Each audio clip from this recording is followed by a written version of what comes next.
বাংলাদেশ বালকহেড মালিক পরিবহন সংস্থা ঢাকা দক্ষিণ কেরানীগঞ্জ কুন্ডা ইউনিয়ন স্কাউটাইল ব্রাহ্মণগাঁও শাখার উদ্বোধন উপলক্ষে এক বিশাল আয়োজন করা হয়েছে।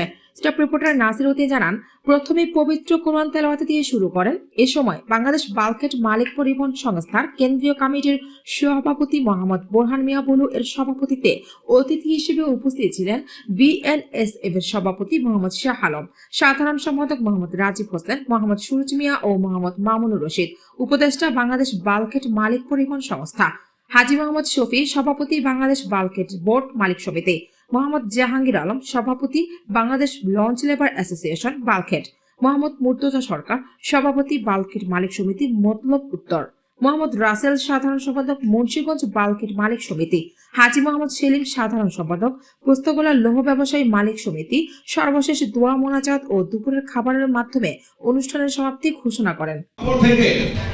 আমরা এখন বিএডব্লিউ চেয়ারম্যানের সাথে চায়ের দাওয়াতে আমরা আমাদের সমস্যাগুলো বলতে পারি।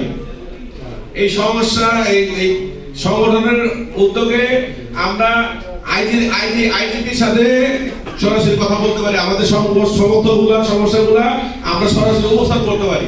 এটা আমাদের জন্য একটা বিশাল পাওনা। আমাদের কোনো সমস্যা হয়ে গেলে আমরা ওখানে চলে যাই।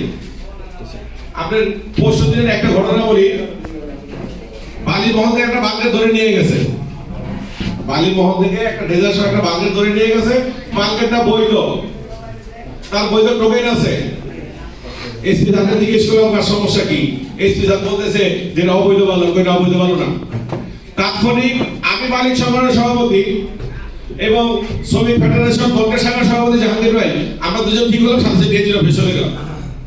ডিএজি স্যারকে বললাম যে স্যার, এই যে দেখেন আমার ডকুমেন্ট আছে, আপনি এটাকে এখন ছাড়ার ব্যবস্থা করে দেন। ডিএজি স্যার তাৎক্ষণিক এসপি স্যার চাঁদপুরকে ফোন দিল যে এটা তো ডকুমেন্ট তুমি ধরছো, একবার স্যার ভুল হয়েছে, মামলা হয়ে গেছে। ডিএজি স্যার আমাদের আশ্বস্ত করলো যে আমরা আইজিপি স্যারের সাথে পরবর্তী যে মিটিংটা করবো, এই মিটিংয়ে আপনাদের এই সমস্যাগুলো আমরা উপস্থাপন করবো। তাহলে আমাদের কথা ওইখানে পৌঁছাইলো কিভাবে?